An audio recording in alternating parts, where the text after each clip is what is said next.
Muy buenos días, ¿qué tal a todos nuestros seguidores, a nuestros amigos que siguen nuestro ciclo de entrevistas por todas las redes sociales del Tambo Puerto Viejo? Les saluda Juliana Marcillo, mediadora del Tambo de Lectura Puerto Viejo. Hoy tenemos a una invitada muy especial con quien vamos a estar conversando un poco sobre su quehacer literario y vamos a conocer también su poesía. Gracias a todos los que nos siguen. Para nosotros es importante este espacio y es importante encontrarnos porque precisamente a través de esta dinámica, de estas plataformas, de estos medios de comunicación digitales, podemos dar a conocer lo que se está realizando dentro y fuera del país. Así que en esta sesión del ciclo de entrevistas, vamos a darle la bienvenida a nuestra invitada. Voy a compartirles un poquito sobre ella para quienes no la conocen. Se trata de Violeta Holtzman. Voy a dar lectura a su biografía. Violeta Holtzman nace en Madrid en 1980, proviene de una familia andaluza, Andalucía, España, es bailadora profesional de baile flamenco y dedicó 15 años de su vida de forma intensiva a este arte. Actualmente es docente de lengua y literatura en bachillerato internacional en la ciudad de Quito, donde reside hace 10 años. Además desarrolla la corrección de estilo de trabajos de posgrado. Es licenciada en Ciencias de la Educación en la especialidad de Lengua y Literatura y magíster en Educación Personalizada. La escritura ha sido una constante en su vida, aunque no publicó hasta el año 2019. Ha escrito un ensayo literario titulado Las mujeres de Federico García Lorca, Feminidad y Feminidades en la casa de Bernarda Alba. Con respecto al quehacer poético, publicó Exilio en la mitad del mundo, de la editorial El Ángel Editor. Este es su primer trabajo publicado. En estos momentos está terminando de escribir otro estudio literario sobre literatura española. Las influencias literarias de nuestra invitada principalmente son Cervantes, Federico García Lorca y Miguel Hernández. Más adelante podemos conversar un poquito sobre aquello. Hoy día nos une el pretexto, por así decirlo, de esta reunión, es hablar de este libro, de este librito que es un poemario que se publicó en este año, ¿no? Violeta, te doy la palabra para que puedas comenzar contándonos un poco sobre el proceso, la construcción de este libro titulado Inconsistencias, lecturas de incomodidades útiles. Bienvenida, Violeta. Hola, muchas gracias, pues encantada de estar aquí y bueno, pues el proceso ha sido el de pandemia, básicamente. Creo que la pandemia a todos, de una u otra manera, nos ha alterado nuestras vidas y bueno, pues esto ha generado la escritura de estos poquitos poemas. Es un poemario corto, pero que intenta, bueno, pues ir rescatando ciertos sentimientos, ciertos momentos duros que nos ha dado la pandemia, e incluso uno previo a la pandemia que para mí fue, creo que el punto de inflexión para la escritura de este poemario, que es el Día de la Raza. Ese poema creo que es el fundamento de este poemario porque, bueno, creo que fue el paro de octubre, fue muy, muy duro para todos, dejó muchos muertos. Y bueno, pues dejó muchas inconsistencias. De ahí vino el título del poemario. Leíamos en tu biografía, Violeta, que antes de eso no te habías animado a publicar. ¿Tenías ya otros trabajos literarios quizás bajo la manga y te animaste con esto? Un poco cuéntanos por eso.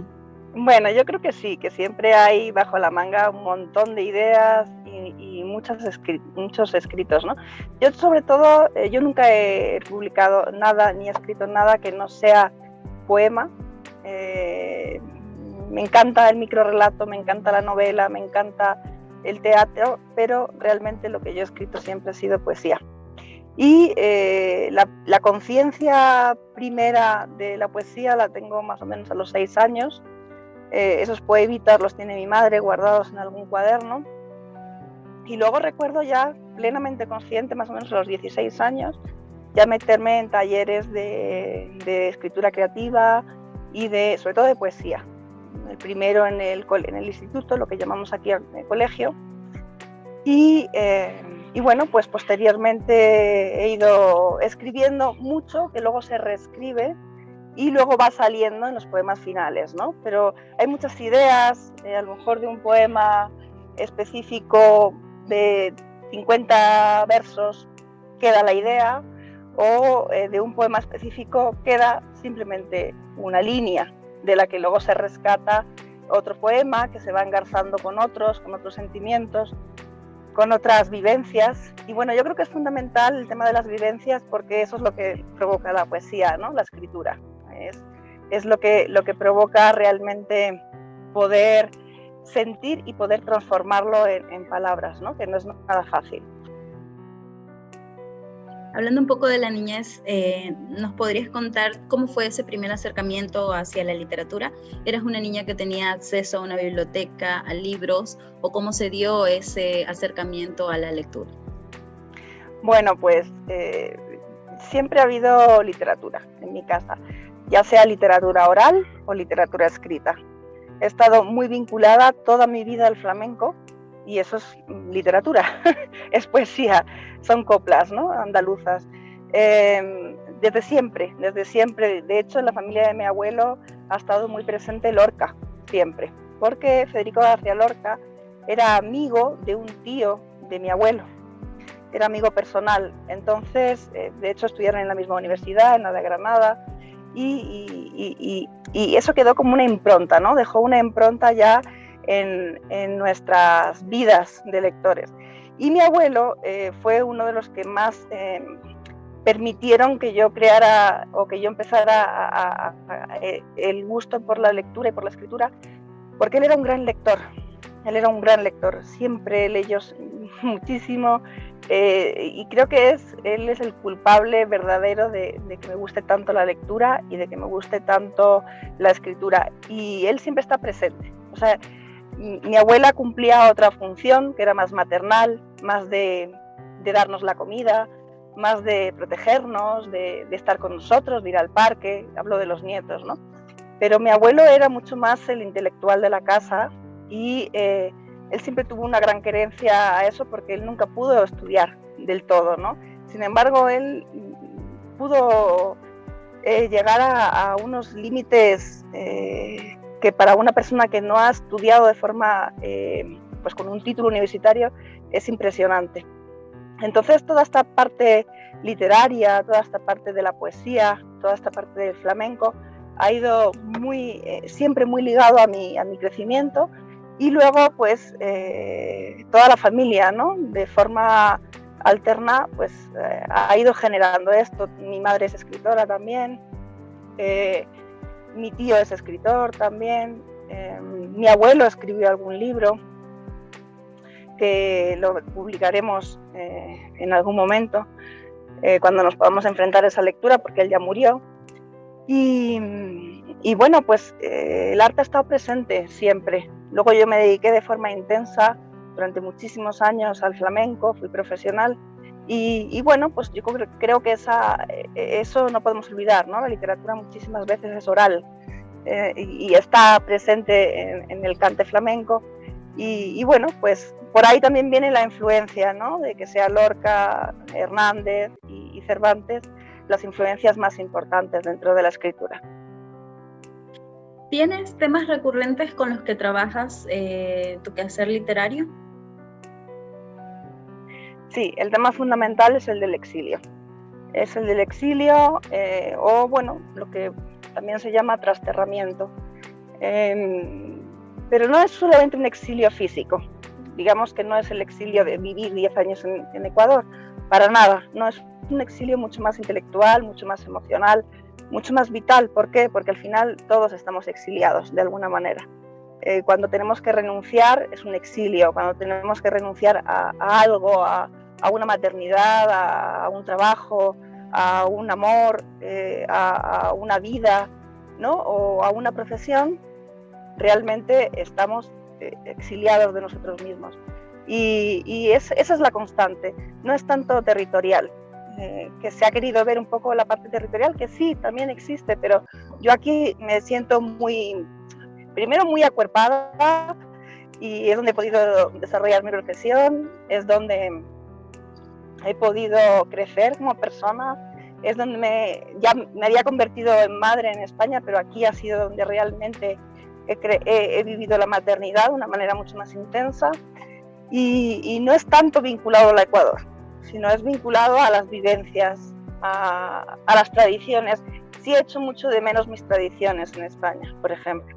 El que aquí no haya Día de Reyes, o el que se den otras formas de manifestar la cultura, siempre te deja presente ese exilio vital.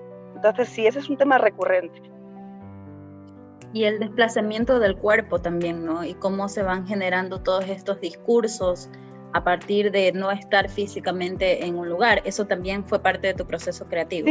Sí, yo creo que también vinculado al flamenco, porque el flamenco es muy físico, el flamenco es una manifestación que te deja desnudo ante el mundo, porque el baile, que era lo que yo hacía, porque claro, hay muchas manifestaciones del flamenco, ¿no? Tenemos el cante, tenemos la guitarra, tenemos todo lo que es el toque, tenemos la percusión, incluso una parte, ¿no? Como puede ser el toreo, en esa parte estética, ¿no? Del baile. Pero yo trabajaba con el baile, con el cuerpo, entonces esto te dejaba muy desnudo. Había momentos de verdadera catarsis y momentos muy duros en los que tenías que enfrentarte y en los que realmente vivías la letra a la que le estabas bailando con el cuerpo. Entonces, sí, ese es un poco el trasterramiento al que yo me he querido referir en todas las... Digamos que hay un hilo conductor siempre permanente en cada poema, ¿no? Y claro, como poemas, pues no lo podemos entender de forma literal. Muchas veces son metáforas en sí mismas, ¿no? Entonces, creo que además en el mundo en el que estamos hay mucho exilio. Estamos muy solos a pesar de estar muy acompañados, ¿no? Tenemos redes sociales, tenemos 1000 amigos en Facebook, pero realmente las relaciones personales en algunos casos se han perdido, ¿no? Entonces creo que es parte un poco de ese proceso de aislamiento. A mí me encanta un poco que hablemos un poco sobre el cuerpo también, porque a través del movimiento también se genera otro tipo de escrituras, y en tu caso pues lo has vivido profesionalmente. ¿Cómo fue también esa otra forma de escribir a través del movimiento? Bueno, yo creo que eso es algo que te introduce en un estado mental en el que te dejas abandonado. Yo recuerdo que cuando yo bailaba de forma profesional, había momentos en los que no me encontraba a mí misma, sino que había algo que se vinculaba con algo muy antiguo, con algo muy viejo, con algo muy atávico, que yo no podía controlar, ¿no? Y es ese momento que Lorca llamaba el genio, ¿no? El duende. Y ese duende, cuando se apodera de ti, es como, bueno, pues que te hace actuar, y que luego a veces ni te acuerdas de lo que has hecho durante el baile, porque has estado metido en ese vínculo con la tierra. Es un vínculo muy particular, ¿no? Con la tierra, ese canto, ese ayeo, ese dolor, que al final es lo que nos da el flamenco, ¿no? El dolor vital ante muchas cosas, ante muchas renuncias, ante las muertes de los hijos, ante las muertes de los padres, ¿no? Que de alguna manera es un sentimiento de orfandad que tenemos presente, ¿no? En cada habitar. Y creo que eso es lo que nos permite vivir, y eso es lo que nos permite ser más felices, porque sabemos que en algún momento no estaremos, ¿no? Igual que no están nuestros abuelos, o que hemos perdido a alguien. Entonces, ese transcurrir vital con plena conciencia de que nos dejamos, creo que es el que creo que es un poco la esencia de al final de la escritura. Con la escritura me pasa algo parecido, y es que cuando yo escribo, yo soy un poco es decir, yo solo escribo cuando realmente quiero escribir. Yo no me pongo a escribir en horario de oficina. Más bien es un momento en el que yo tengo que parar todo. Es decir, si yo estoy cocinando y de repente me aparece el poema, yo dejo todo y me pongo a escribirlo hasta que lo tenga hecho. Me pasa lo mismo con la lectura, ¿no? Puedo estar leyendo y de repente tengo una fuga ahí una llama que me dice esto es lo que tengo que escribir, y lo parto todo y lo escribo. Por eso tengo periodos en los que escribo muchísimo, como ha pasado ahora, que de ahí ha salido este poemario, y otros periodos en los que casi no escribo. ¿Por qué? Porque soy estacional en ese sentido, y es más una necesidad emocional que un trabajo. Realmente para mí el trabajo es educar, ¿no? Claro que utilizo todo lo que yo tengo, ¿no? Y todo lo que yo sé, y esta faceta de escritora, pero realmente el trabajo es educar para justamente que nuevas generaciones entiendan lo que es la lectura, que disfruten, que quieran escribir, o si no, que no quieran escribir, pero que sepan lo que quieren hacer en su vida. Ese es un poco mi fundamento dentro de la escritura. Muchas gracias, Violeta. Precisamente este libro se escribió en todo este tiempo de confinamiento. Un poco se ha perdido ese espacio en el escenario donde es presentado, donde hay un moderador, donde llegan otras personas, te conocen y compran el libro. Ha sido diferente el proceso como de muchos otros procesos artísticos en este tiempo. ¿Cómo fue para ti un poco enfrentarte también a eso? Porque es una forma diferente de difusión, de distribución, incluso también de realización del mismo producto, ¿no? Bueno, yo casi lo he agradecido, porque yo soy una persona que me cuesta estar en público con mucho público.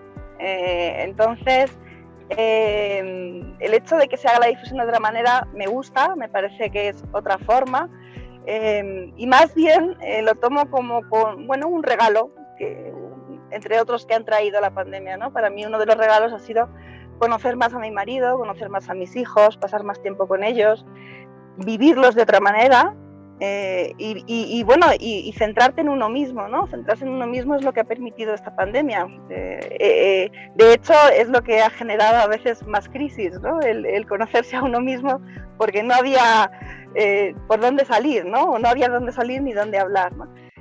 La cosa es que más bien yo lo he agradecido. Me parece que la difusión es otra, no es peor ni es mejor, pero para mi personalidad va mejor el hecho de no estar tan expuesta. Ok, yo soy de su equipo también. Creo que sería un buen momento también para publicar. De hecho, tal vez precisamente este tiempo de pausa, este tiempo de mirarnos hacia adentro, de explorarnos, ha permitido que sea una edición muy, muy cuidadosa, muy bonita, y además que se haya trabajado mucho en los textos también, ¿no? Porque sabemos que el texto es un trabajo constante, que siempre está evolucionando, que siempre está cambiando. Quisiera invitarla a que nos pueda leer algunos de sus poemas, si tiene su libro a la mano. Sí, tengo que darme un segundito, solamente lo busco y comienzo. Perfecto. Mientras tanto, les voy a compartir el texto que se encuentra en la contraportada de este libro, que fue editado por Cuerpo de Voces en su colección Cuerpo y Niebla. Este texto es escrito por Alexis Cusme, se los voy a compartir. El mar que purifica, que calma todo caos corporal y emotivo, es el mismo mar transformado en abismo donde el pasado no logra las respuestas necesarias para la paz del presente. Así se muestra Inconsistencias, lecturas de incomodidades útiles de Violeta Hochman. Como un manifiesto íntimo donde se extraña la patria ausente y se retrata el paisaje de la patria ajena, y con ello un camino de agonía y purga. En esta realidad convulsionada en lo social e individual, la voz poética denota su autoexilio de los espacios donde otros cuerpos y su protección parecían incorruptibles. Pero nada es fijo, todo está en movimiento. La vida es un devenir interminable. Por eso el mar, como telón de fondo, la masa líquida que divide el territorio de origen y el que se habita, la geografía abrupta donde los cuerpos, su decir y accionar incomodan. ¿Dónde podemos conseguir el libro, Violeta, para las personas que estén interesadas y quieran conocer tu poesía? Bueno, Alexis Cusme había compartido un enlace de Cuerpo de Voces, que es la colección. Podemos, Cuerpo de Voces, que es la editorial, en la página web se puede conseguir perfectamente.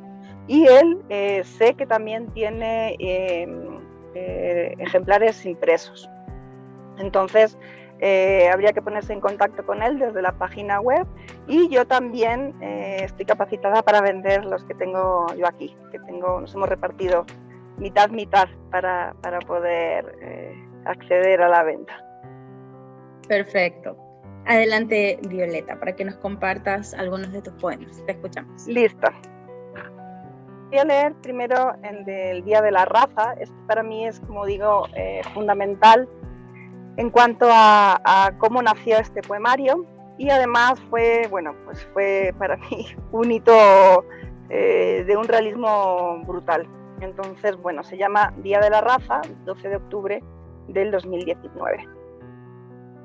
Desde la mitad del mundo pavoroso se ensordecen los gritos de los muertos, y el silencio perturbador del cielo humoso se quiebra como cristales bohemios al repiqueteo de helicópteros capitalinos celosos.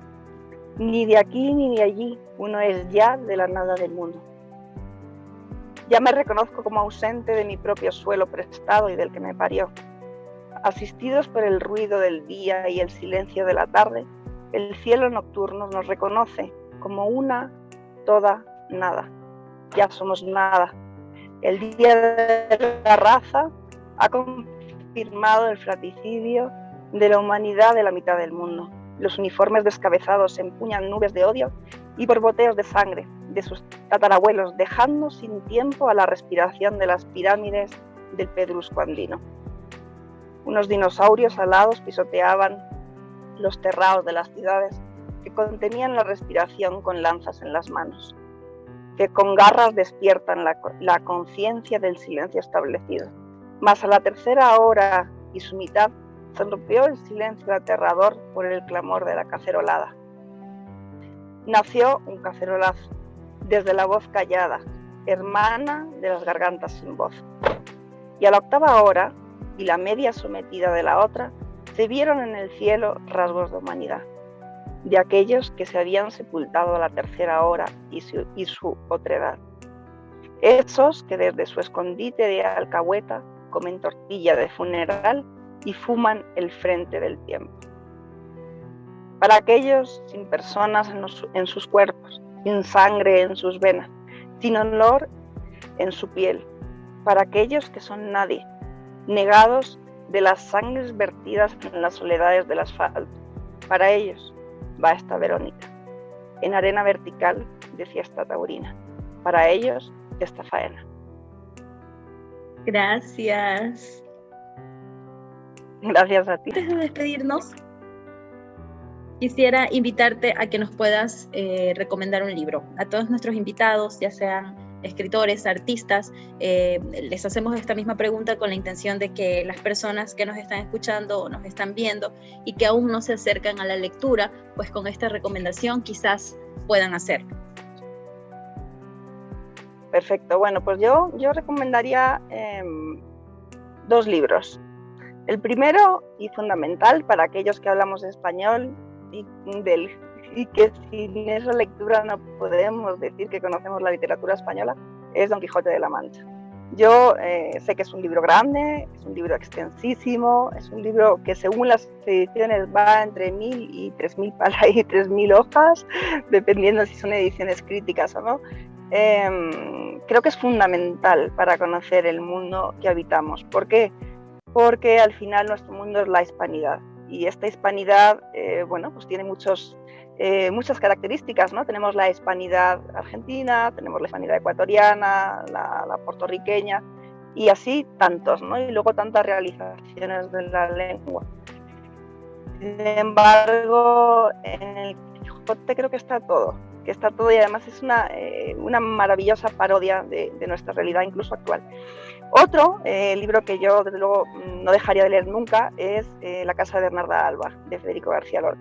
Yo creo que me lo habré leído, no sé, unas 30 o 40 veces, sin exagerar, y sigo encontrando un maravilloso hombre que pudo ver a las mujeres en su momento. Entonces, bueno, creo que con estas dos lecturas, para empezar, está bien. Muy bien.